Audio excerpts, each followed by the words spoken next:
তো বলতেছিলাম যে এই যে চেয়ারে বসছি, এই চেয়ারটা তো আসলে চেয়ার না, এটা একটা মিম্বর। এটা একটা মিম্বর, এবং প্রথমে মিম্বর ছিল না। আমার নবীজি দাঁড়াইয়া দাঁড়াইয়ে কথা বলতেন, দাঁড়াইয়ে কথা বলতেন, ক্ষেতের পাশে দাঁড়াইয়ে কথা বলতেন, রাস্তার মোড়ে দাঁড়াইয়ে কথা বলতেন, দাঁড়াই দাঁড়াই কথা বলতেন। তো সহিহ বুখারী শরীফের হাদিস,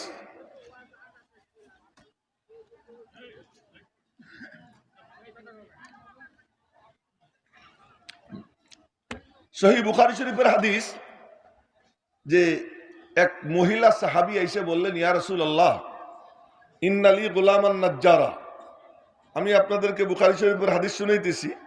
এই যে মাদ্রাসা, এই মাদ্রাসার মা দারুল উলুম দেওবন্দ, ওই দারুল উলুম দেওবন্দ যার চিন্তা চেতনার উপর প্রতিষ্ঠিত, ইসলামী রেনেসার অগ্রদূত হযরত শাহ ওলিউল্লাহ মুহাদ্দিস দেহলভী রাহমাতুল্লাহ আলাইহি, যিনি কোরআনে কারীমের অনুবাদ লেখার কারণে, তাফসীর লেখার কারণে যার আঙ্গুল ইংরেজরা কেটে দিয়েছিল, ওই শাহ ওলিউল্লাহ মুহাদ্দিস দেহলভী রাহমাতুল্লাহ আলাইহি, যিনি উপমহাদেশে হাদিস চর্চাকে ব্যাপক করেন, সেই তিনি রওজা পাকের পাশে বসেছিলেন, মুরাকাবা করতেছিলেন এই জিনিস দেখার জন্য যে পৃথিবীর যেসব জায়গায় হাদিসের চর্চা হয় ওই জায়গাগুলো কেমন।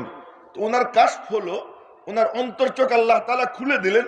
উনি দেখতে পেলেন যে পৃথিবীর যেসব জায়গায় হাদিসের চর্চা হচ্ছে ওই জায়গার মাঝে আর রওজা পাকের মাঝে কোনো বেড়া নাই, কোনো দেয়াল নাই, কোনো পর্দা নাই, সরাসরি রওজা পাক থেকে ওই মজলিসের মধ্যে নূরের তাজাল্লি গিয়ে পড়তেছে। তো আমি এখন আপনাদেরকে সেই বুখারী শরীফের হাদিস শুনাইতেছি। তো এমনি সাধারণ কোন সহিহ হাদিস না, বুখারী শরীফের হাদিস। মেরে মোহতারম ভাইও, বুখারী শরীফ একবারে সাইরে ফেলা, এই বুখারী শরীফের হাদিস। আমি কিন্তু সকলের কাছে অনুরোধ করব, একটা শব্দ কেউ করবে না, এলোমেলো কেউ করেন না, সব বসে যান। মানুষ বেশি দরকার না, মানুষ যে কয়জন থাকবে ওই কয়জন যেন তরিকা অনুযায়ী হয়ে যায়, তারা যেন আদব সহকারে বসে যায়, কোনো সমস্যা নেই।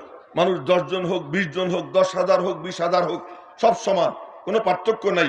নষ্ট করার জন্য একজন যথেষ্ট। এক বালতি দুধের মধ্যে পেশাবের ফোঁটা বেশি লাগে না, এক ফোঁটাই যথেষ্ট।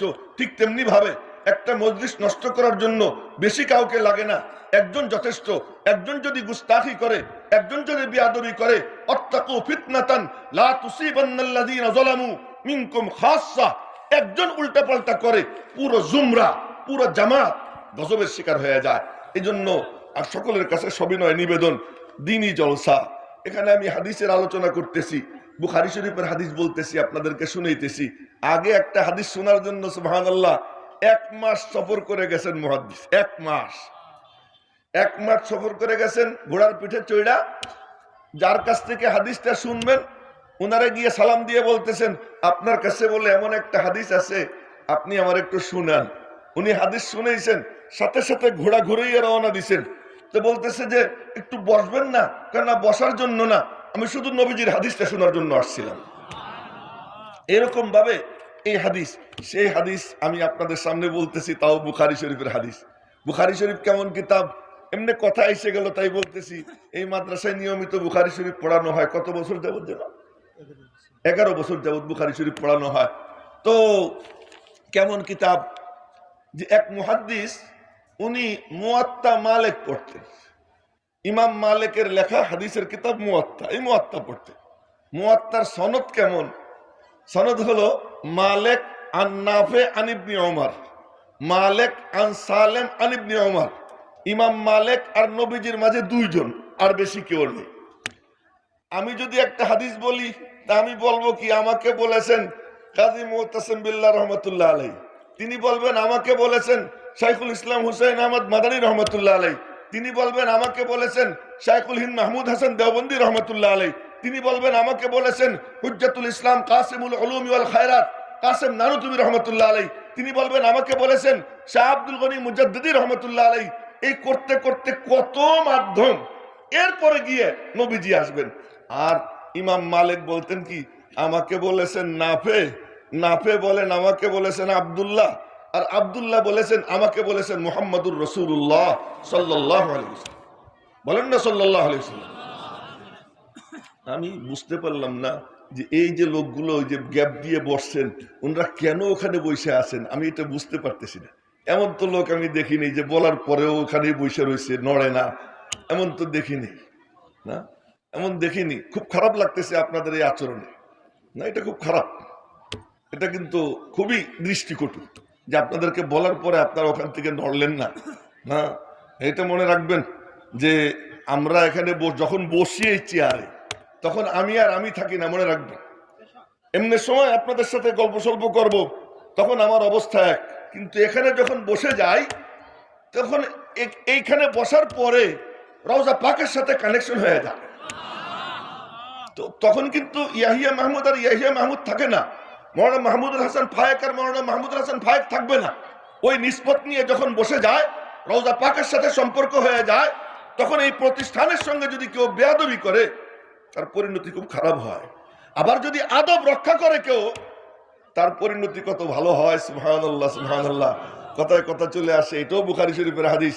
এক ইহুদি ছেলে, একটা ইহুদি ছেলে, 15 বছর বয়স, সে নবীজির বয়ানে গেছে, আদবের সাথে মনোযোগ দিয়ে বয়ান শুনছে। বাচ্চা কিন্তু ইহুদি, আদবের সাথে বয়ান শুনছে।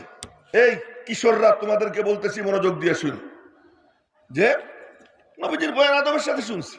আর আমার নবীজির অভ্যাস ছিল বয়ান করতে সময় ডাইনে তাকাইলেন, এরকম ধীরে ধীরে ধীরে ধীরে চোখ মুবারক বাম দিকে আনতেন, আবার বাম দিক থেকে ধীরে ধীরে ধীরে ধীরে ডান দিকে চোখ নিতেন। এই ফাঁকে উপস্থিত জনতা যারা, সকলের চেহারা নবীজি দেখে ফেলতেন এবং সকলকে নবীজি মাথার মধ্যে গেঁথে ফেলতেন, কাউকে আর ভুলতেন না। তো ওই যে ছেলেটা, সে নবীজির বয়ান শুনছে, নবীজির চোখ পড়ে গেছে, নজর পড়ে গেছে। যখন নজর পড়ে গেছে, আর একদিন বয়ান করতেছেন, চতুর্দিকে তাকায় বললেন, ওই ছেলেটারে যে দেখি না, কানা ইয়াতাফাক্কাদু আসহাবাহু, নবীজি তার মজলিসে উপস্থিত যারা থাকতো তার একজনকে যখন দেখতেন না, তো বলতেন অমুক গেল কোথায়, তার একটু খোঁজ নেওয়ার দরকার। সাহাবীদেরকে বললেন, অমুক রে যে দেখি না, খবর কি? তারা জানাইলেন, ইয়া রাসূলুল্লাহ, ওর তো জ্বর হয়েছে। তো নবীজি বললেন, চলো ওরে দেখে আসি। মালিক বলে, দেখ, আমার মাহবুবের দরবারে গেছিস, আদবের সাথে বয়ান শুনছিস, তার দিকে আজমত নিয়ে ভক্তি শ্রদ্ধা নিয়ে তাকাইয়াছিলি, আমি আল্লাহ তার বদলা তোরে দিতেছি। কি বদলা দেয়? নবীজি দেখতে গেছেন, দেখতে গিয়ে দেখেন ছেলেটা জ্বরে আক্রান্ত, চেহারা দেখে বুঝলেন বাঁচবে না। তো নবীজি কাছে গিয়ে বললেন, আদর করে বললেন, বাবু কালেমা পড়ে ফেলা। তো ওর বাপ পাশে দাঁড়ানো, ওর বাপের দিকে তাকাইছে, তাকায় বলে যে, আব্বু, চোখ দিয়ে জিজ্ঞেস করতেছে, পড়বো নি? ইহুদি পিতা তার ছেলেকে বলতেছে, আতি আবুল কাসেম, আমার কথা শোনার দরকার নাই, তুই আবুল কাসেমের কথা শোন। ওই ছেলেটা কালিমা পড়ছে, কালিমা পড়ছে, আশহাদু আল্লা ইলাহা ইল্লাল্লাহ, নবীজির দিকে তাকাইয়া, নবীজিও তার দিকে তাকাই রয়েছেন, চার চোখের মিলন হয়, কালিমা শেষ হয়, ইন্তেকাল হয়ে যায়, ইন্তেকাল হয়ে যায়। এটা কত বড় সৌভাগ্য যে হযরত খুবাইব রাদিয়াল্লাহু তাআলা আনহু মক্কা শরীফে ওনারে শুলে চড়াবে, শুলে চড়ানোর আগে উনি বলতেছেন, আমার একটু সুযোগ দাও, 2 রাকাত নামাজ পড়ে নেই। বদরি সাহাবী, তো নামাজ 2 রাকাত পড়ে বলতেছেন, আল্লাহ, মনে বড় ইচ্ছা ছিল মরণের সময় তোমার মাহবুব আমার দিকে চাইয়া থাকবেন, আমিও তার দিকে চাইয়া থাকবো, আর আমি কালিমা পড়বো, তিনি আমার দিকে চাইয়া থাকবেন, এই অবস্থায় তোমার সাথে সাক্ষাৎ হবে, মনে বড় শখ ছিল, কিন্তু হইল না। আমার সালাম পৌঁছে দাও, ওখান থেকে সালাম দেন, আর নবীজির কানে সালামের আওয়াজ পৌঁছে যায়। নবীজি সালামের জবাব দিছেন। কিন্তু এই ছেলেটা এত ভাগ্যবান যে নবীজির 2 চোখের দিকে তাকাইয়া কালেমা শাহাদাত পড়তে পড়তে ইন্তেকাল হয়ে যায়। আর নবীজি নিজে জানাজা পড়ছেন। কি তার সোনালী কপাল, কিসের বরকত! নবীজির দরবারে গিয়ে আদব রক্ষা করছে। হ্যাঁ, আজ নবীজি থাকলে এই চেহারা ইয়াহিয়া মাহমুদ বসতো না, ওই মৌলানা সোহরাব আলী খানও বসতেন না, এই চেয়ারে নবীজি বসতেন। নবীজি নাই, তার ওয়ারিস হিসেবে আল্লাহ পাক আমাদেরকে বসাইছেন, তিনি লাইসেন্স দিয়ে গেছেন। এই প্রতিষ্ঠানকে যারা ইজ্জত দিবে, সম্মান দিবে, আদব রক্ষা করবে, কেউ মাহরুম হবে না। এজন্য আপনাদেরকে আমি একটু কড়া ভাষায় বলতেছি, কড়া ভাষায় বললেও ভালোবাসা নিয়ে বলতেছি, মহব্বত নিয়ে বলতেছি, কেউ গুস্তাখি করবেন না। ওই দূরে যারা বসে রয়েছেন, দূরে থাকবেন না, মেহরবানি করে গায়ে গায়ে মিশে বসে যান।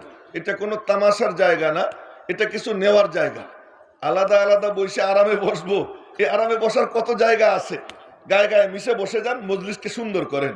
তো বলতেছিলাম যে আমি আপনাদেরকে হাদিস শুনাইতেছি, বুখারী শরীফের হাদিস। তো বুখারী শরীফ কেমন কিতাব, যে এক মুহাদ্দিস উনি খালি মুয়াত্তা মালিক পড়তেন। একদিন স্বপ্নে দেখতেছেন নবীজিকে, নবীজি বলতেছেন, এ বেটা তুই খালি মালিকের মুয়াত্তা পড়বি, আমার কিতাব পড়বি না। ওই মুহাদ্দিস হতভম্ব হয়ে বলে, ইয়া রাসূলুল্লাহ আপনার কিতাব কোন খান? নবীজি বললেন, আমার কিতাব মুহাম্মদ ইবনে ইসমাইল বুখারীর কিতাব আমার কিতাব।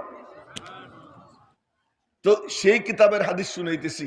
এখন কোনো সন্দেহ নাই যে এই মজলিসের মাঝে আর রওজা পাকের মাঝে কোনো বেড়া নাই, ডাইরেক্ট এখানে নূরের তাজাল্লি পড়তে আরম্ভ হয়ে যাবে।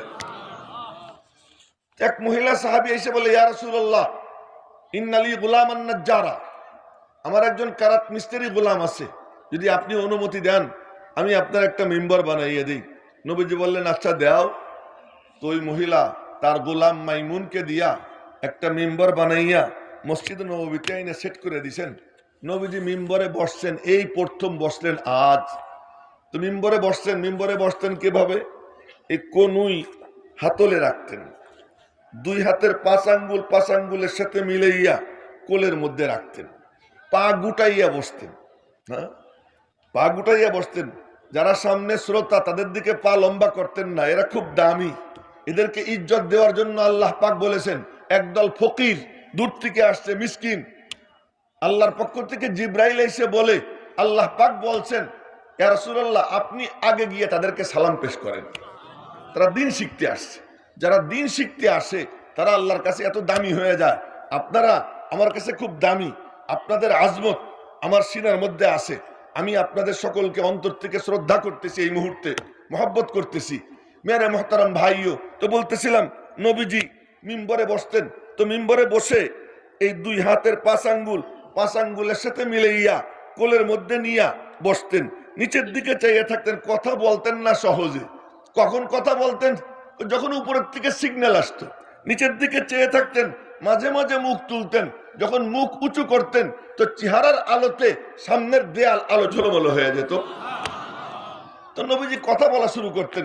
কথা যখন বলতেন ডাক দিতেন, আলা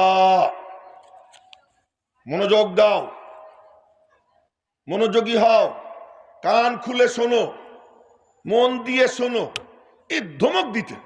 কথা বলতেন, গলার রগ খুলে যেত, চোখ লাল হয়ে যেত। ইগরাউরাত আইনাহু ওয়ান্তাফাকাত আওদাজুহু, নবীজির চোখ মুবারক লাল হয়ে যেত, গলার রগ ফুলে যেত। এক এক কথা তিন বার বলতেন, গুরুত্বপূর্ণ কথা। লাউ আদ্দাহুল আদ্দু লা আহসাহু, যদি কেউ গুনতে চাইতো নবীজির এক একটা শব্দ গুনতে পারত। কথা বলতেন। সাহাবায়ে কেরাম নবীজির ওই বয়ান মিম্বরে বসে নবীজি বলতেন, তারা চাতক পাখির মতো এদিকে তাকাই থেকে আদবের সাথে শুনতেন। কেমনে শুনতেন? হযরত আলী রাদিয়াল্লাহু তাআলা আনহু বলেন, আমাদেরকে দেখে মনে হইতো মরা গাছ যেমন নড়ে না, একজন সাহাবীর মাথাও নড়ত না। আজ আমি পানও খাবো, চুনও খাবো, আমি বাদামও খাবো, আমি মোবাইলও টিপবো, বয়ানও শুনবো, কেমনে হবে? বনবে কেমনে? সুন্নাত है मेरे पेशे नजर कल्ब में अल्लाह, বলেন না একবার আল্লাহ বলে ফেলেন না। सुन्नत है मेरे पेशे नजर कल्ब में अल्लाह, रोजा मेरी आंखों में है, काबा मेरे दिल में। সুন্নতকে পাখির চোখ বানাও। আল্লাহকে দেখানো যায় না, নবীজিকে লুকানো যায় না। আল্লাহ থাকেন লুকাইয়া, নবীজি থাকেন ভাইসা। আল্লাহ থাকেন ভেতরে, নবীজি থাকেন উপরে। কেউ যদি আল্লাহকে দেখাইতে চায় কিয়ামত পর্যন্ত দেখাইতে পারবে না। কেউ যদি নবীজিকে লুকাইতে চায় কোনো সময় লুকাইতে পারবে না। মাথার দিকে তাকাইলে নবীজিকে দেখা যায়, মুখের দিকে তাকাইলে নবীজিকে দেখা যায়, লুঙ্গির দিকে তাকাইলে নবীজিকে দেখা যায়, হাঁটার দিকে তাকাইলে নবীজিকে দেখা যায়। খাবার যখন বসে, খাওয়ার বসার ধরনের দিকে তাকাইলে নবীজিকে দেখা যায়, যখন সে শুইতে যায় তার দিকে তাকাইলে নবীজিকে দেখা যায়। আরে নবীজিকে কখনো লুকানো যায় না, আল্লাহকে দেখানো যায় না, কিন্তু দুনিয়ার সবাই তো মাওলাকে চায়। তো মালিকের পক্ষ থেকে বলা হয়, কেউ যদি আমাকে তার ভিতরে পাইতে চাও তো আমার মাহবুবকে উপরে নিয়ে হাজির করে ফেলাও। আল্লাহর মাহবুবকে যে হাজির করে, একটু জোরে বলেন না সুবহানাল্লাহ। জোরে বলাইলাম না, মনে চাইতেছিল না আপনাদের বলতে, আমি জোর করে বলেছি। আবার একবার জোরে বলেন তো সুবহানাল্লাহ। জোরে কেন বলাইলাম? এই গল্প করতে করতেই কথা শেষ হয়ে যাবে, আর কিচ্ছু করার নেই। জোরে কেন বলাইলাম? একদিন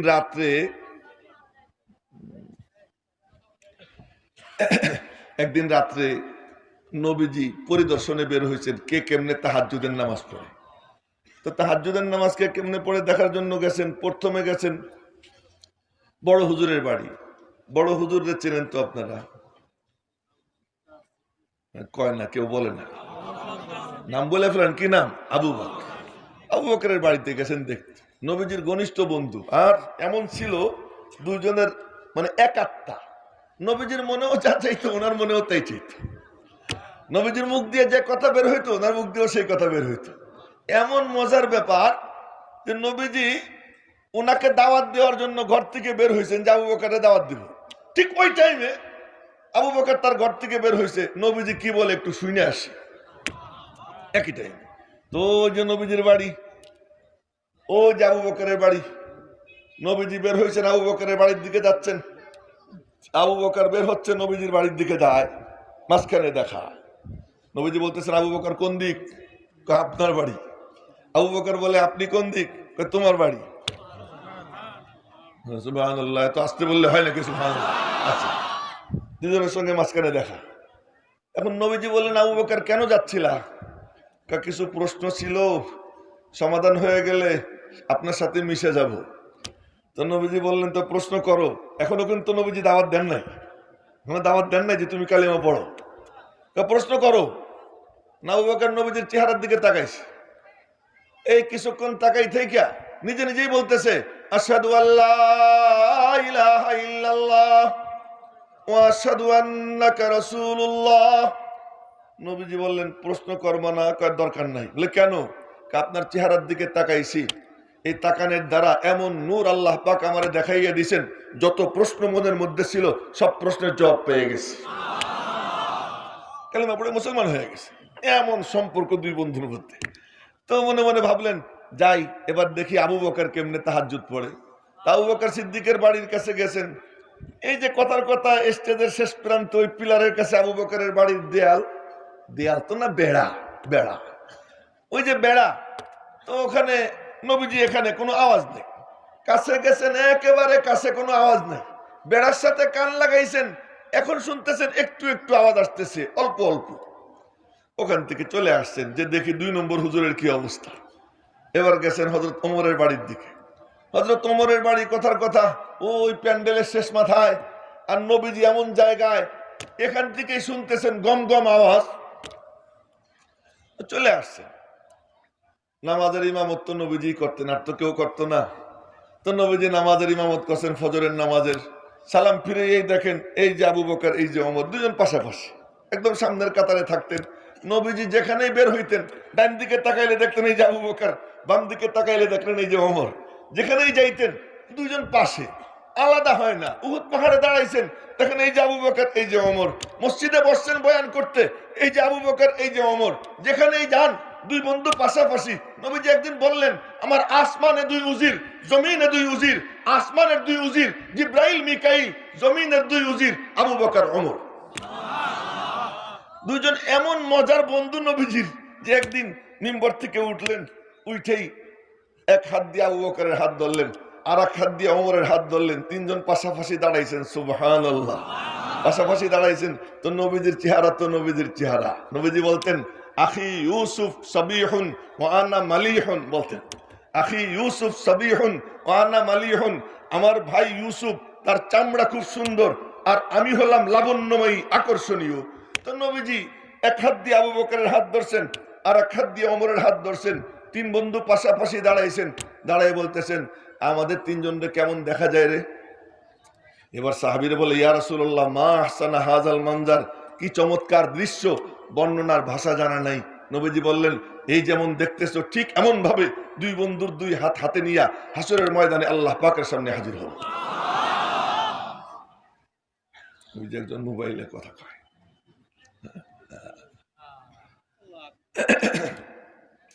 আচ্ছা, তো যে কথা বলতেছিলাম, কেউ মোবাইলেও কথা বললেন না, হ্যাঁ এটা নিষেধ করে দেন। ওই যে আছে তারা বলে দেন যে মোবাইলের সাথে সম্পর্ক ছিন্ন করে, টোটালি কেউ করেন না এই কামটা।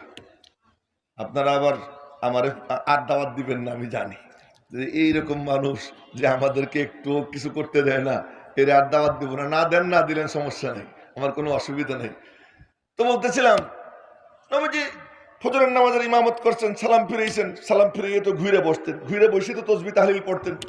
তো ঘুরে বসেই দেখলেন দুই বন্ধু পাশাপাশি নামাজের তসবিহ তাহলিল শেষ করে একান্তে ডাক দিছেন, আবু বকর তাহাজ্জুদে এত আস্তে পড়েন কেন? আবু বকরের জবাব শুনেন। আবু বকর বলে ইয়া রাসূলুল্লাহ যারে শুনেইতে চাই আরো আস্তে পড়লেই তো উনি শুনে, জোরে পড়ার দরকারটা কি? আবু বকরের জবাব। এবার ওমরে জিজ্ঞেস করলেন ওমর আপনি এত জোরে পড়েন কেন? এবার ওমর কি বলে শুনেন। ওমর বলে ইয়া রাসূলুল্লাহ যারা ঘুমাই রয়েছে ওদেরকে জাগাবে কে? আর শয়তান গুলোরে কে ভাগাবে? আমি জোরে জোরে পড়ি, শয়তান যেন ভাইগে যায়, ঘুমন্ত ব্যক্তিরা যেন জায়গা যায়। আল্লাহ পাক বলেন আবু ওমর তোর রুচি এত সুন্দর, তুই শয়তানরে ভাগাইতে চাস, যা তুই যেখানে যাবি শয়তান ওখানে থাকবে না, তোরে দেখলেই শয়তান পলাইয়া যাবে। ওমর রাদিয়াল্লাহু তাআলা দেখলেই শয়তান পলাই যেত, ওনারা দেখলে আর শয়তান থাকতো না।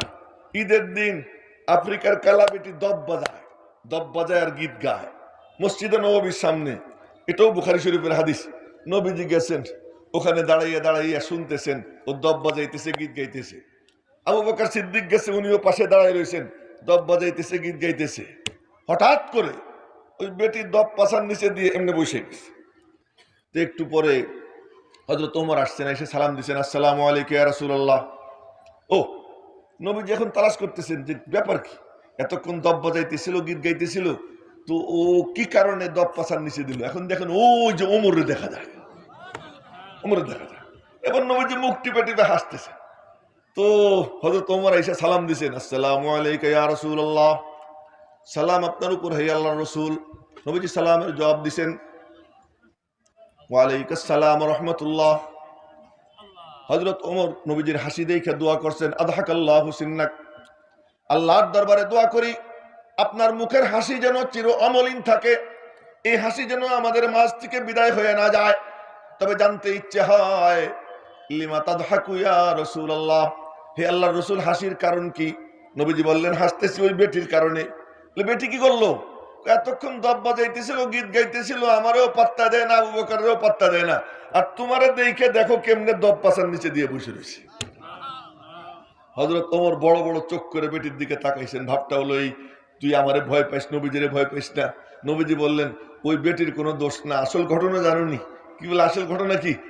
তোমারে যখন দেখছে শয়তান এখান থেকে দৌড় দিছে, শয়তানও দৌড় দিছে, দবও পাশার নিচে চলে গেছে। এই যে ওমরের রুচি কি, যে আমার মনে চায় আমারে দেখলে যেন শয়তান পলাইয়া যায়। আল্লাহ পাক রুচি যেমন তার জন্য তেমন ফয়সালা করে। ওই রুচির ওয়াজে আজকে যাব না, যেটা বলতেছিলাম ওইটা বলি। তো হয়তো ওমর বললেন যে আমি জোরে জোরে পড়ি, এজন্য শয়তান যেন ভাইগা যায়, ঘুমন্ত ব্যক্তিরা যেন জায়গা যায়। আমি কি করব? আমি কি আস্তে বলবো না জোরে বলবো? আস্তে, জবাবটা আমিই দিব। হাদিসে পাকে নবীজি বলেন আসহাবী কান্নুজুম বিআইহিম ইক্তাদাইতুম ইহতাদাইতুম, আমার সাহাবীরা নক্ষত্র তুল্য, তোমরা যাকে ফলো করবা তার বরকতেই তোমরা হেদায়েত পাবা। আস্তে বললে আবু বকরের অনুসরণ হয়, জোরে বললে ওমরের অনুসরণ হয়।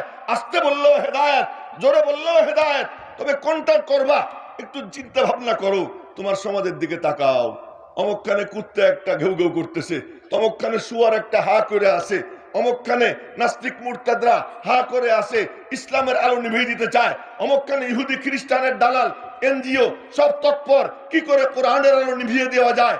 এমন যখন চতুর্দিকে ইসলামের দুশ্মনরা ওত পেতে আসে ইসলামের আলো নিভিয়ে দেওয়ার জন্য, সেই সময় কি তুমি মিন মিন করবা না ওমরের মতো জোরে জোরে বলবা? তাই একটু বললাম যে জোরে সোরে বলবো সুবহানাল্লাহ, আলহামদুলিল্লাহ, লা ইলাহা ইল্লাল্লাহ, আল্লাহু আকবার। তো বলতেছিলাম নবীজি মিম্বরে বসে কথা বলতেন, তো কথা বলার সময় সাহাবীরা কারো মাথা নড়তো না, স্থির হয়ে মনোযোগ দিয়ে তারা নবীজির বয়ান শুনতেন। ফল কি দাঁড়াইতো? এক একজন মজলিস থেকে যাওয়ার আগে ওই মজলিসে থাকা অবস্থায় আল্লাহ পাক এক একজনের পকেটে জান্নাতের টিকিট দান করে দিতেন, জান্নাতের টিকিট নিয়ে যেত। আমরা তো দিনই জলসায় আসি, কিছু আসি ওয়াজ শুনে এনজয় করব, ইউটিউব খুলি আর দেখি যে যদি হাসতে হাসতে পেট ব্যথা হয় তাহলে আমি দায়ী না, কি শুই না, ওয়াজ শুই না। হ্যাঁ, যদি হাসতে হাসতে পেট ব্যথা না হয় তাহলে পয়সা ফেরত, কত কিছু লেখে। ওয়াজ শুনবে হাসার জন্য না, ওয়াজ শুনবে হাসার জন্য, ওয়াজ হলো এনজয় করার জন্য, ওয়াজ হলো ফুর্তির জন্য।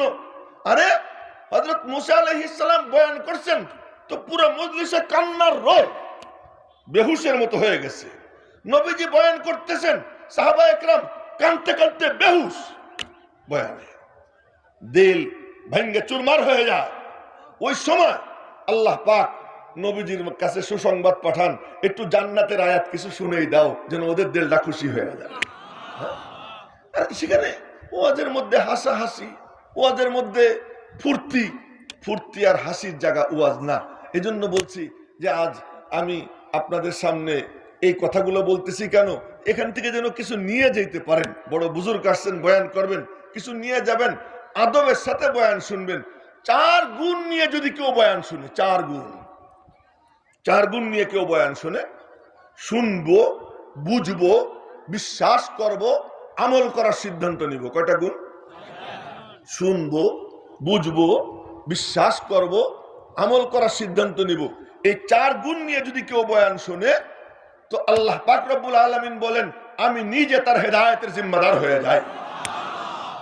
আমরা কে কে চাই যে আল্লাহ পাক আমার হেদায়েতের জিম্মাদার হয়ে যাক?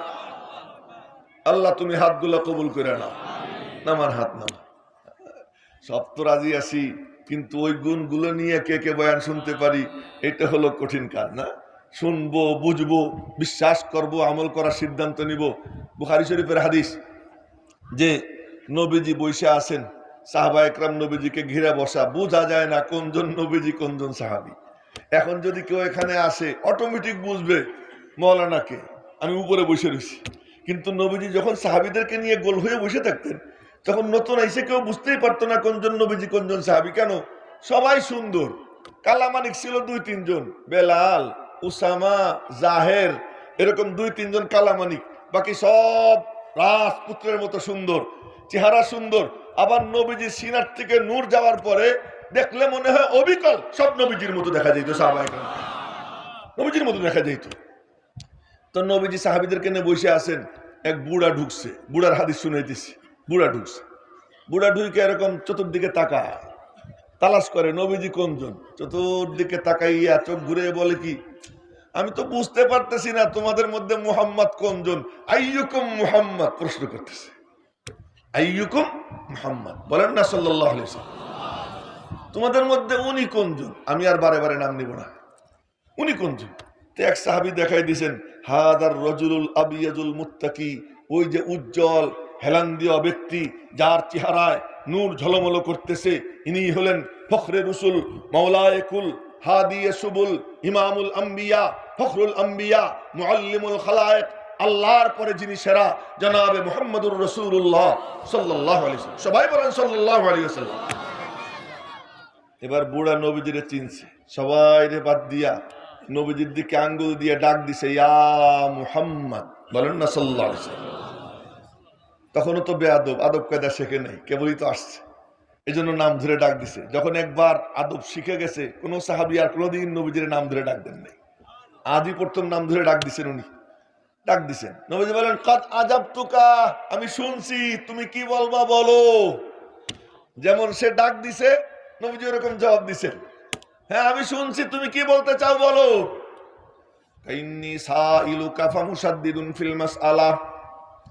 আমি আপনাকে কয়টা প্রশ্ন করব, প্রশ্নের ভাষা একটু চাষা সোলা হবে, কড়া কড়া হবে।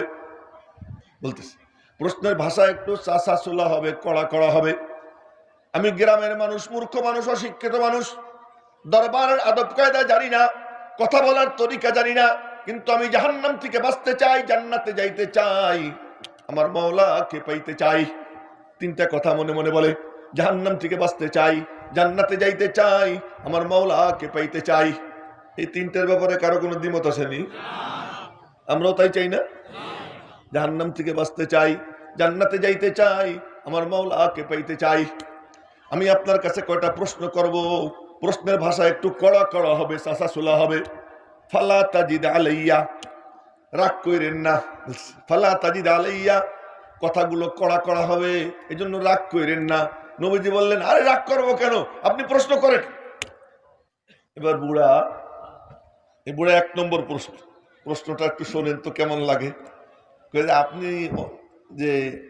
আপনি আল্লাহর রসুল বলে শুনতেছি, হাসান সত্যি নেই।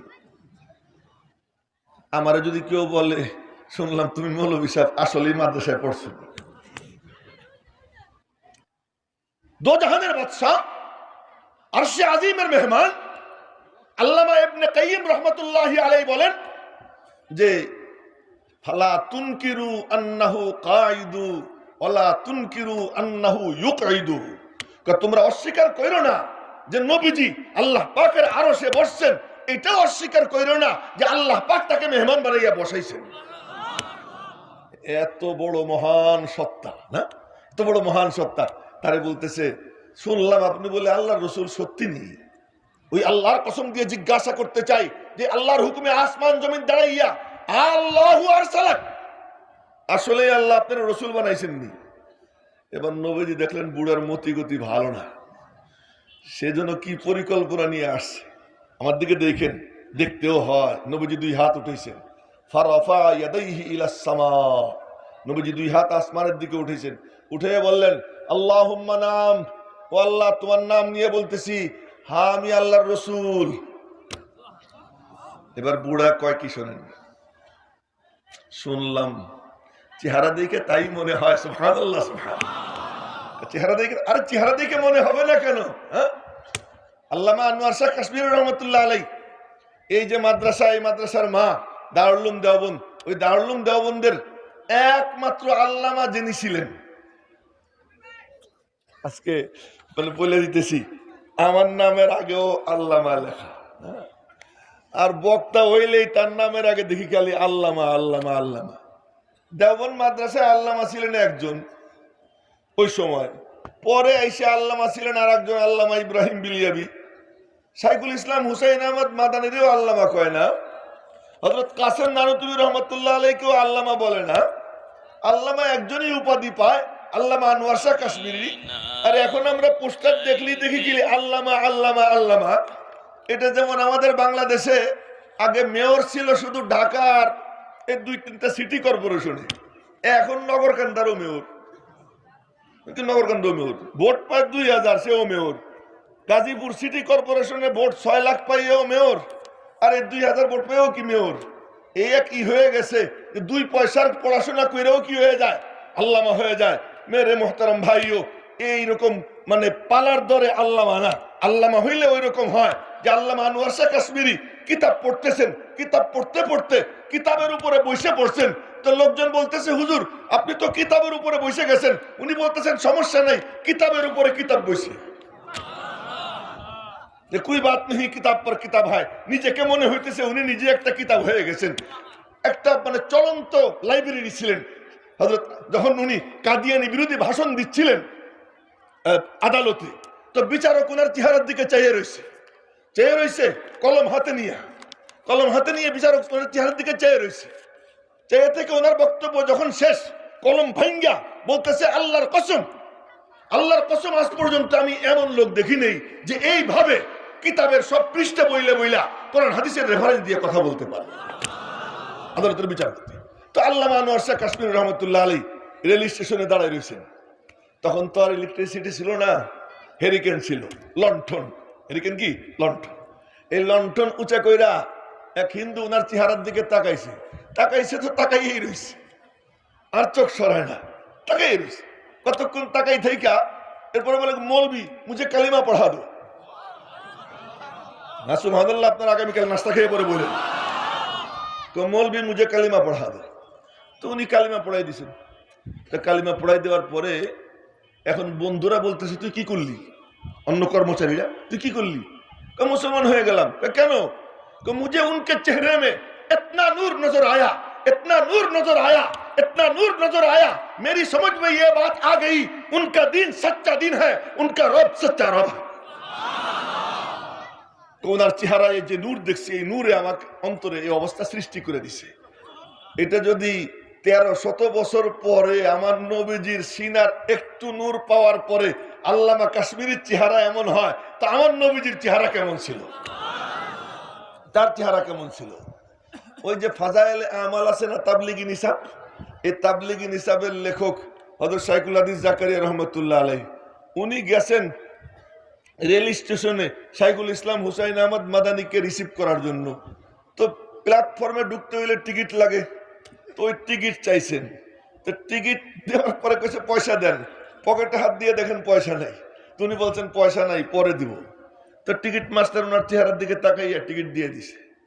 তো উনি ভিতরে ঢুকছেন, হযরত রে ইস্তেকবাল করে গেছেন, গিয়ে তারপরে খাদেমরে বলছেন, এই পয়সা নাও, প্ল্যাটফর্ম টিকিট বাকি রয়েছে, ওইটা দিয়ে আসো। প্ল্যাটফর্মের টিকিট আপনারে বাকি দিছে? হ্যাঁ দিছে। তো কি করবো, দিয়ে দিছে। তো আপনারা চেনেনি?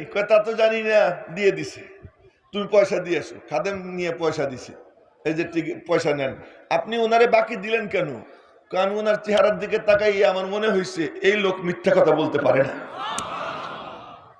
এ যদি হয় এই 1350 বছর পরের এক একজনের হাল, তাহলে ওই নবীর হাল কি, ওই রসুলের হাল কি? তো ওই বুড়া বলে, শুনলাম, বুঝলাম আপনি আল্লাহর রসুল, বিশ্বাস করলাম আপনি আল্লাহর রসুল, সিদ্ধান্ত নিয়ে ফেলছি আপনি যা বলেন তাই শুনব, আপনাকে ফলো করব। ফলো করা কাকে বলে? একটা হলো ইবাদত, আর একটা হলো ইত্তেবা। ইবাদত হলো হুকুমের সামনে মাথা নত করা, ইত্তেবা হলো যে আমি কোনো যুক্তি টুক্তি বুঝি না, তুমি যা করো আমি তাই করব। নামাজের ইমামত করতেছেন নবীজি, পায়ে জুতা, বুখারী শরীফের হাদিস শুনাইতেছি, পায়ে জুতা, নবীজি ইমামত করতেছেন, সাহাবীদের পায়েও জুতা। সিজদার মধ্যে গেছেন, সিজদার সময় পায়ের থেকে জুতা খুলে নবীজি ফেলাই দিয়েছেন, সাহাবীরাও জুতা খুলে ফেলাই দিছে। সালাম ফিরানোর পরে নবীজি বললেন, কিরে তোমরা জুতা খুললা কেন? আপনি কেন খুললেন? আমার তো জিবরাইল এসে বলছে আপনার জুতার তলায় ময়লা, এই জন্য আমি খুলছি। তোমাদের জুতার তলায় কি ময়লা ছিল নি?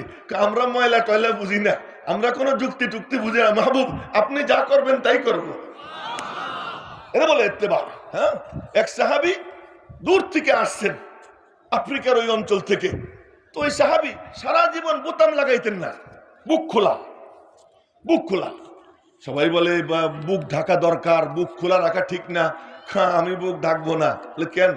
আমি একবার মাহবুবের সঙ্গে সাক্ষাৎ করছি, তখন ওনার বুক খোলা দেখছি, ওই অবস্থায় দেখছি আমি সারা জীবন এই অবস্থায় থাকবো।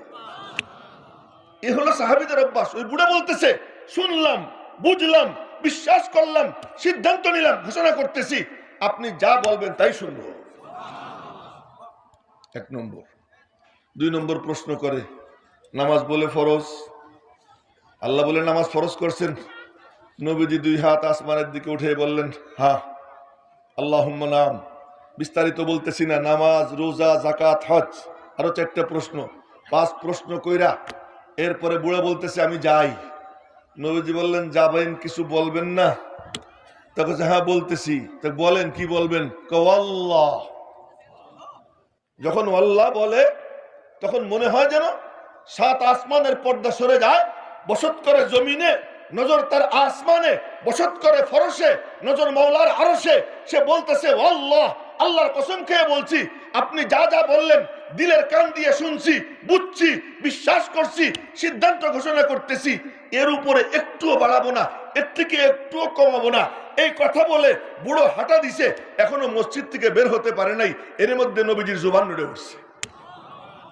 জুবান যখন নড়ে আল্লাহ পাক বলেন ওমা ইয়ানতিকু আনিল হাওয়া ইন হুয়া ইল্লা ওয়াহয়ুন ইউহা। জুবান যখন তার নড়ে, কথা সে বলে না, কথা বলি আমি আল্লাহ। জুবান নড়ে তার, কথা বলি আমি আল্লাহ। এবার নবীজি বলতেছেন আফলাহার রাজুলু ইন সাদাকা দাখালাল জান্নাতা ইন সাদাকা। এ যদি সত্য বলে থাকে জান্নাতে যাবে তা না, তোমরা ধরে নাও ও যেন জান্নাতে পৌঁছে গেছে। নামাজ পড়ছেনি, রোজার মাস আসছেনি, যাকাত টাকাত দিছেনি, জান্নাতে চলে যায়, কি ব্যাপার? সিদ্ধান্ত সে নিছে, আমল করার তৌফিক দেনেওয়ালাকে আল্লাহ পাক হায়াত দিলে, তৌফিক দিলে আমল করবে, কিন্তু সিদ্ধান্ত নেওয়ার ক্ষেত্রে তো কোনো সমস্যা নাই।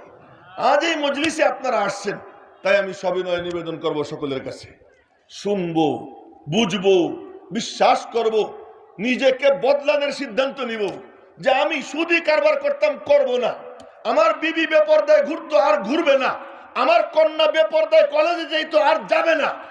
আমি সিদ্ধান্ত নিব আমার ঘরে গান বাজনা চলতো, আর চলবে না।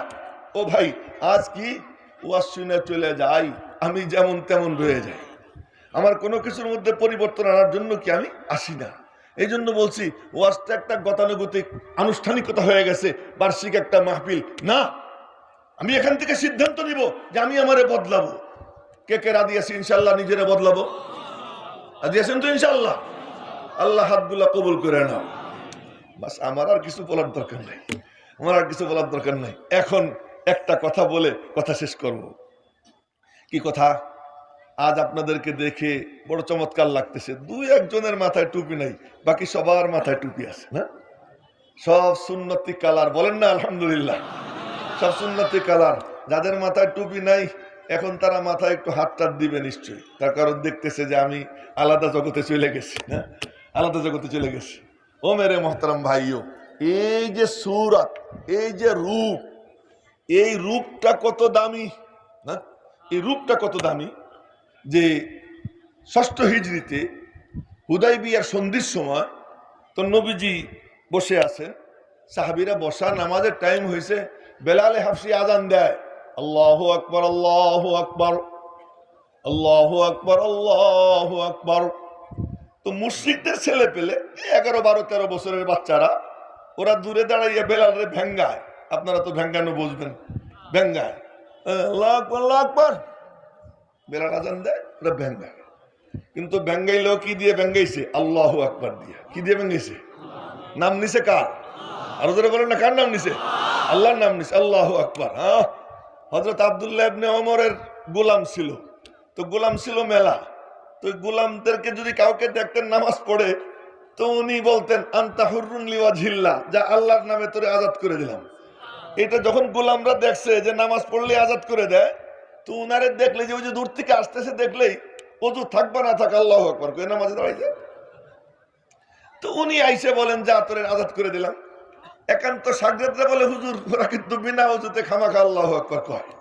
উনি বললেন মান খাদানা বিসসালাতি ইন খাদানা লাহু, যে নামাজ দিয়ে আমারে ধোঁকা দিবে, নামাজের খাতিরে আমি ধোঁকা খাবো আল্লাহর দিকে তাকাইয়া, যা ওরা আজাদ হয়ে যাবে।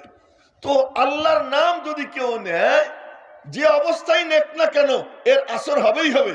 ওই বাচ্চারা বলতেছে আল্লাহু আকবার, আল্লাহু আকবার, আশহাদু আল্লা ইলাহা ইল্লাল্লাহ, ওখান থেকে ভাঙ্গায় আশহাদু আল্লা ইলাহা ইল্লাল্লাহ ভাঙ্গাইতেছে। নবীজি শুনতেছেন, আযান চলাকালীন কোনো কথা বলেন নাই। আযান শেষ হয়েছে, দুই একজন সাহাবীরে বললেন এই ছেলেগুলোরে ধরে নিয়ে আসো। তো তারা ধরার জন্য গেছে, যখন যাইতেছে ওরা দিছে দৌড়। একটা ছেলে, এই 12-13 বছর বয়সের একটা ছেলে, ও দাঁড়ায় গেছে, নড়ে, তারে ধরে আনছে নবীজির কাছে। আনার পরে নবীজি বললেন কি বলতেছিলা? জি না হুজুর, কিছুই না। কারে বলো না? না কিছুই না। তো নবীজি মাথায় হাত দিয়ে আদর করে বললেন বলো। আমি বলি আমার সাথে সাথে বলো। এবার নবীজি বলতেছেন আল্লাহু আকবার, আল্লাহু আকবার। ও বলে আল্লাহু আকবার, আল্লাহু আকবার। মনে মনে বলে আল্লাহ তো বড়ই। মুশরিকরা আল্লাহকে স্বীকার করে আল্লাহ বড়, বাকি দেবদেবী হলো মন্ত্রী পরিষদের সদস্য, প্রেসিডেন্ট হলেন আল্লাহ। এই মনোভাব নিয়ে বলে আল্লাহু আকবার, আল্লাহু আকবার। কিন্তু পরেরটা যেন বলা না লাগে, নবীজি বললেন বলো আশহাদু আল্লাহ ইলাহা ইল্লাল্লাহ। এবার ও মনে মনে বলে তো মহা গঞ্জাম, আস্তে করে বলছে যাতে অন্যরা না শোনে, আশহাদু আল্লাহ ইলাহা ইল্লাল্লাহ। নবীজি মাথায় হাত দিয়ে আদর করে বলেন বেটা জোরে বলতো, গলা ছেড়ে দিয়ে বল। ওর গলা ছেড়ে দিয়ে বলছে আশহাদু আল্লাহ ইলাহা ইল্লাল্লাহ। এরপরে মনে মনে কয় যে এই পর্যন্ত পরে থুক্কু দিয়ে নিব, কিন্তু পরেরটা যেন বলতে না হয়, পরেরটা না আসল সমস্যা। নবীজি তো আদর করে বলতেছেন, তো এরপরে কি করবে, বাধ্য হয়ে আস্তে করে বলছে আশহাদু আন্না মুহাম্মাদুর রাসূলুল্লাহ। তো নবীজি মাথায় হাত দিয়ে আদর করে বলেন গলা ছেড়ে দিয়ে বল। এবার যখন গলা ছেড়ে দিয়ে বলছে আর লক্ষ্য করে দেখে অন্তরের ভিতরে আল্লাহ পাক নূর পয়দা করে দিছে, নূর পয়দা হয়ে গেছে। আযান শেষ তো বলতেছে এতক্ষণ তো জোর করে বলাইতেছিলেন, আজ জোর করা লাগবে না, আপনি আমারে কালিমা পড়ে মুসলমান বানাই দেন। কালিমা পড়ে মুসলমান হয়ে যায়। পরে সে মুয়াজ্জিন হয়েছে, নবীজি তাকে মুয়াজ্জিন বানাইছেন। ওই কাহিনীর দিকে যাব না, বলতেছিলাম যে রূপ ধরলে, ভালো সুরত ধরলে ওই সুরতের বরকত আল্লাহ তাআলা তাকে মিলিয়ে দেয়। আজকের যে নুরানি সুরত, নুরানি মজলিস, এই নুরানি মজলিসের বরকতে আল্লাহ পাক যেন সকলকে নুরানি বানাইয়া দেয়। সকলে বলি আল্লাহ যেন এখান থেকে নূর হাসিল করে যাওয়ার তৌফিক দান করে। দ্বিতীয় কথা বলতেছি যে আজ মাশাআল্লাহ আপনাদের এই মাদ্রাসার মুহতামিম সাহেব এখানে আছেন, মুরব্বী আছেন, মুহতামিম সাহেব আছেন, শাইখুল হাদিস আছেন, কত উলামা একরাম। এমনি ওই মজলিসের দিকে তাকাই দেখতেছি অনেক আলেম উলামা আছে না। একটা সময় ছিল যে মুসলমানদের কেউ মারা গেলে লাশ কাঁধে নিয়ে 15 মাইল 20 মাইল এরিয়া ঘুরতো যে একজন লোক জানাজা পড়ার জন্য। এই 15-20 মাইল ঘোরার পরেও কাউকে পাওয়া যাইতো না জানাজা পড়ার। বিনা জানাজায়, ও মুসলমান শুনেন, বিনা জানাজায় মুসলমানের লাশ দাফন হইতো। একটা সময় এমন ছিল। সেই সময়টা কখন? ইংরেজ বেনিয়ারা কৌশলে এই দেশে ঢুইকা তারা যখন আমাদের মুসলিম বাচ্চাদেরকে লাথি মাইরা গদির থেকে ফেলাইয়া এই দেশ যখন দখল করলো, ওই দখল করার পরে তাদের ই ছিল কি যে সবাই আমাদেরকে মানে, মুসলমানরা মানে না। এখন তো মুসলমানরা একটা সাদা কুত্তার বাচ্চা দেখলে তার সামনে হা করে থাকে, ওই তারে দেখার জন্য চতুর্দিকে সবাই ঘিরে দাঁড়ায়। একটু তার সঙ্গে যদি কথা বলতে পারে, সেলফি তুলতে পারে, আমাদের ছেলেপেলেরা নিজেকে ধন্য মনে করে। এই ইহুদি খ্রিস্টানদের এত দাম, এত কদর। ওই ইহুদি খ্রিস্টান, ওই খ্রিস্টান এই বাংলার জমিনে, এই ভারতবর্ষে ওরা আসছে ব্যবসায়ীর ভেষে, ভিক্ষুকের ভেষে, আমাদেরকে একটু কামাই করে খাওয়ার সুযোগ দাও। আর এরপরে ওরা দেশটা দখল করে মুসলমানদেরকে দমন করার চেষ্টা করছে। মুসলমান কয় আমার সিনার মধ্যে আল্লাহর কালাম, আমি মাথা নত করতে পারি না। হিন্দুরা মাথা নত করে, সবাই মাথা নত করে, শিখরা মাথা নত করে, কিন্তু মুসলমানরা মাথা নত করে না। আমি কিন্তু অনেক লম্বা কথা সংক্ষেপে বলতেছি, মুসলমানরা মাথা নত করে না। তো মুসলমানরা এত পাওয়ার কিসে, ওদের আছে কি? খোঁজ করে দেখে এই মুসলমানরা শুক্রবারে জামে মসজিদের মেম্বারের সামনে বয়ান শুনে, এই মুসলমানরা দিনই জলসায়, দিনই আলোচনা শুনে। এই মুসলমানদের এই আলোচনাগুলো করে কারারে? তাকেই দেখে যে আলেমরা। তো এই মুসলমানদের সম্পর্ক কাদের সাথে? আলেমদের সাথে। এই আলেম পয়দা হয় কোত্থেকে? মাদ্রাসার থেকে।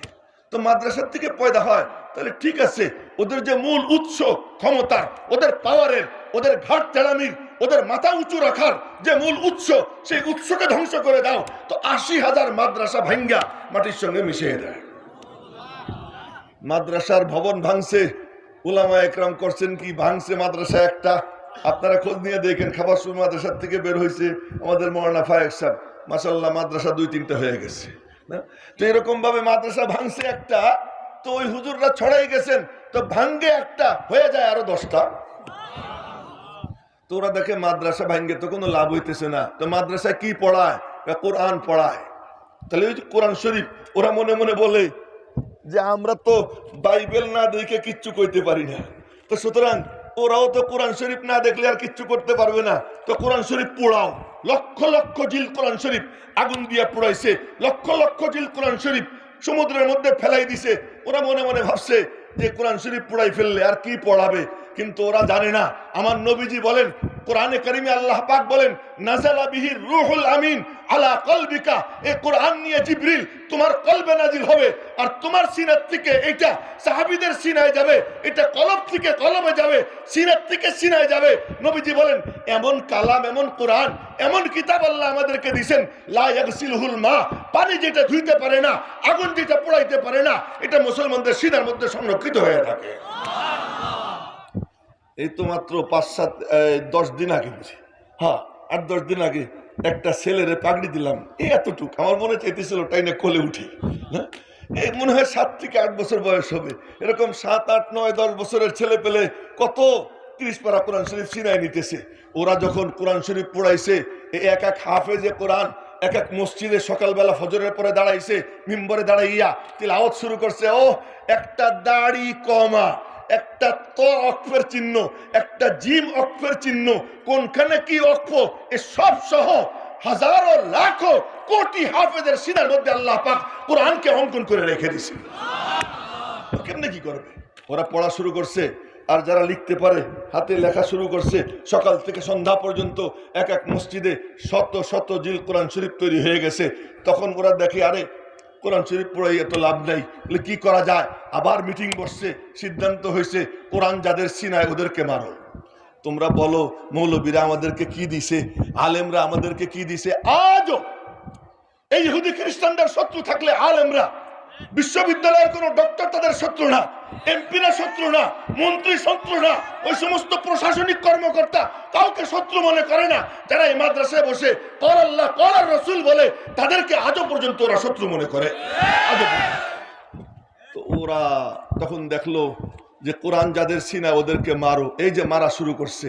আপনারা শুনলে আপনাদের কলিজা ফাইটে আসবে। আসলে ইসলামের ইতিহাস রক্তাক্ত ইতিহাস। ইসলাম মজলুম হয়েছে, কখনো জালেম হয় নাই।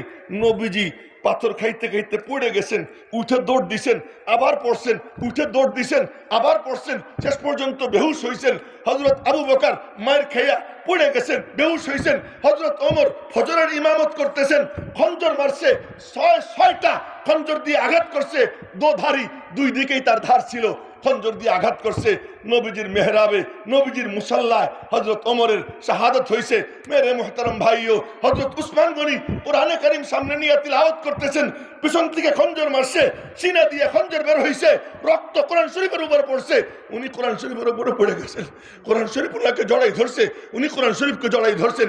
ইসলামের ইতিহাস রক্তাক্ত ইতিহাস। রব্বুল আলামিন বলেন তোদের পবিত্র রক্ত দে, আমি পবিত্র দিন জিন্দা করে দেব। এই রক্ত দেওয়া চলছে চলছে চলছে। আজ এই খ্রিস্টানরা কি করছে জানেন? শত শত আলেম যাদের সিনা আল্লাহর কালাম, বুখারী শরীফের হাদিস, এই হাদিস কোরআনের নূর যাদের সিনায়, এদেরকে জবাই করছে।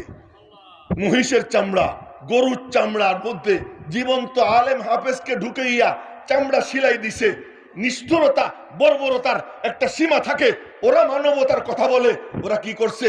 ওই জীবন্ত হাফেজ, জীবন্ত আলেমকে গরুর চামড়া, মহিষের চামড়ার মধ্যে ঢুকাইয়া সেলাই দিছে।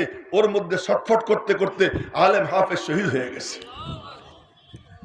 এই যখন অবস্থা চলতেছে আর আলেম নাই, তখন মুসলমানরা এক এক লাশ কাঁধে নিয়ে ঘুরে বেড়াইতো। 15 মাইল 20 মাইল এলাকা ঘুরতো। মুসলমানদের জানাজা পড়ার জন্য একজন লোক পাওয়া যাইত না। বিনা জানাজায় মুসলমানরা দাফন হইতো।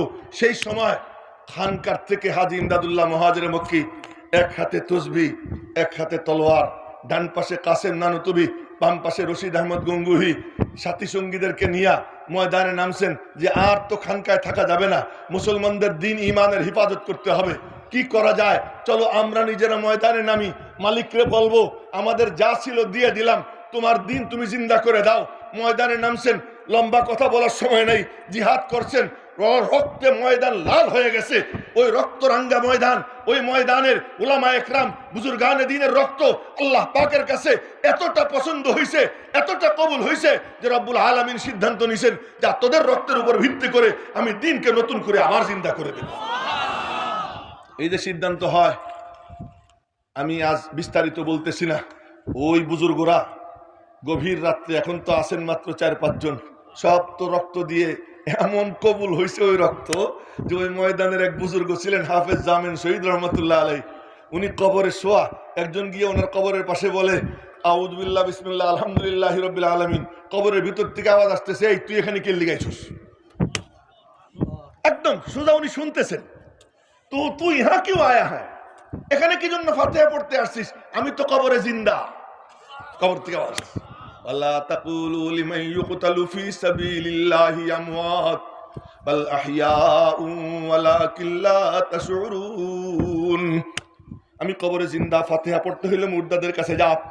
ওই রক্ত এমন কবুল হয়, মাওলার পক্ষ থেকে ফয়সালা হয়, যা তোদের রক্তের উপর ভিত্তি করে আমি মাওলা দুনিয়াতে নতুন করে দ্বীনের আলো আবার ছড়াবো, চতুর্দিকে ছড়াইয়ে দিব। ওই যে সিদ্ধান্ত হয়, এই আল্লাহর ওলিরা গভীর রাত্রে মাওলার কদমে সিজদায় পড়ছেন, ওই যে কান্না শুরু করছেন, ওই সিজদার মধ্যে মাওলার পক্ষ থেকে ইলহাম হয়, এ কাসেম নানু তুমি মাথা উঠা, আমি আল্লাহ হিফাজতের জিম্মাদার। হযরত হাজী ইমদাদুল্লাহ মুহাজির মক্কি কাসেম নানুতুবি রশিদ আহমদ গঙ্গুহি। আজ এই ইতিহাস আজকে আমি রেখে গেলাম, যদি মৌলানা ফায়েক কোনোদিন আবার দাওয়াত দেয় তখন ইতিহাস বলবো। এই বুজুর্গরা সিজদার থেকে মাথা উঠেছেন, কখন উঠেছেন আমি বলি আমার কথা। নবীজি যখন কান্না করতেছিলেন বদরের যুদ্ধে, আল্লাহ এই 305 জন মুসলমান যদি শহীদ হয়ে যায়, তোমার কদমে কেউ সিজদা দিবে না। তুমি চাইলে মারতে পারো, মারো, তবে মনে রাখো তোমার কেউ সিজদা দিবে না। আল্লাহর সাথে ঝগড়া করতেছিলেন, ওই ঝগড়ার সময় সিদ্দিকে আকবর গিয়ে পিছন থেকে জড়াইয়ে ধরছেন, আপনার আর কান্না করার দরকার নাই, ঝগড়া করার দরকার নাই, আমাদের একিন হয়ে গেছে সাহায্য নাজিল হবে। তখন নবীজি কান্না বন্ধ করছেন।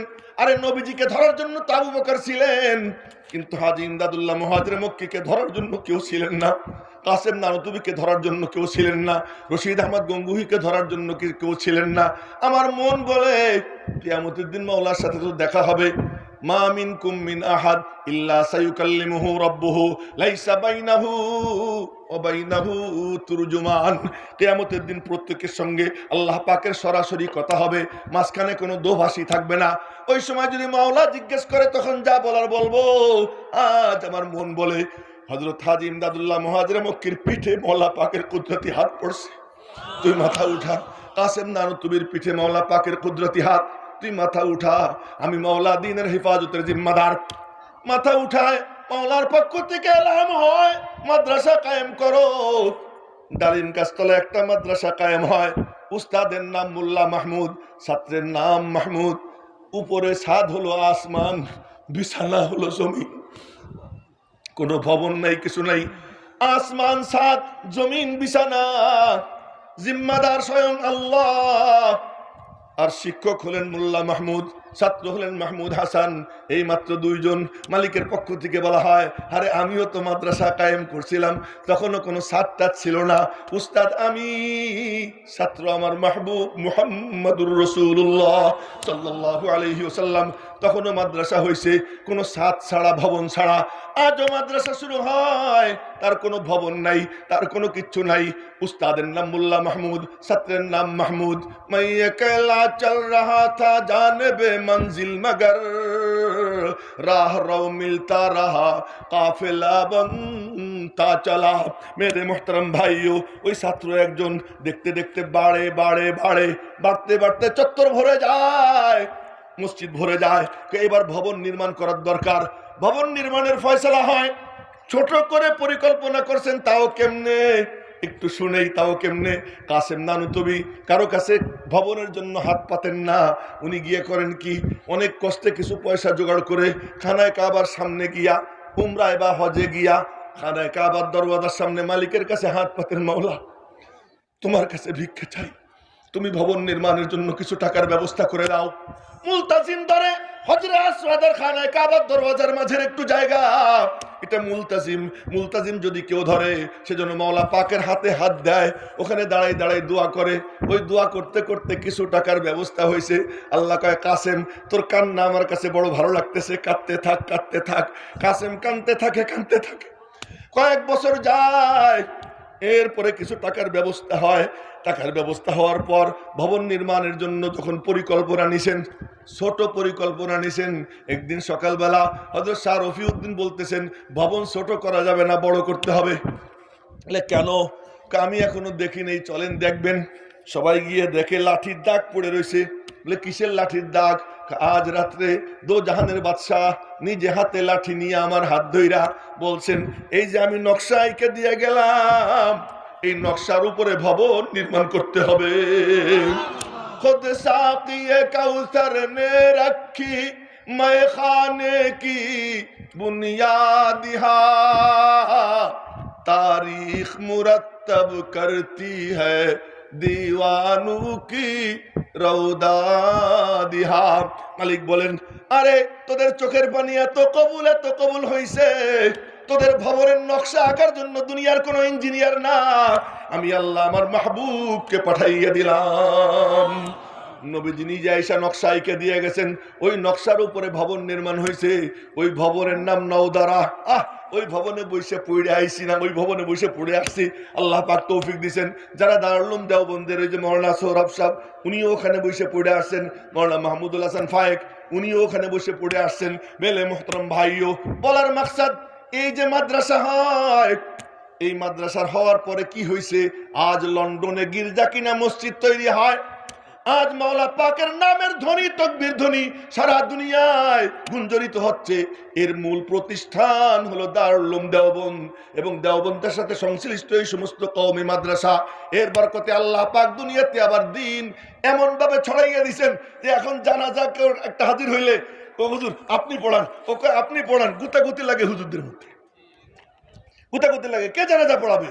শেষ পর্যন্ত সবাই সিদ্ধান্ত নেয়, না আমরা কেউ পড়াবো না, ওনার পোলা আসেনি, দেখো তার পোলা পিচ্ছি একটা, কাজা তুই জানাজা পড়া। আল্লাহ পাক এই অবস্থা সৃষ্টি করে দিয়েছেন কিসের বরকতে? এই মাদ্রাসাগুলোর বরকতে। তো এই মাদ্রাসা আমাদেরকে কি দিছে? আর একদিনের জন্য জমা রইল। আল্লাহ পাক রব্বুল আলামিন আমাদেরকে এই মাদ্রাসার খাদেম হওয়ার তৌফিক দান করেন। মুসলমানদের দিন ও ঈমানের হেফাজতের মার্কাজ, এর সাথে যে সম্পর্ক রাখবে আল্লাহ পাক তার ঘরে দ্বীনের নূর ঢুকিয়ে দেবেন।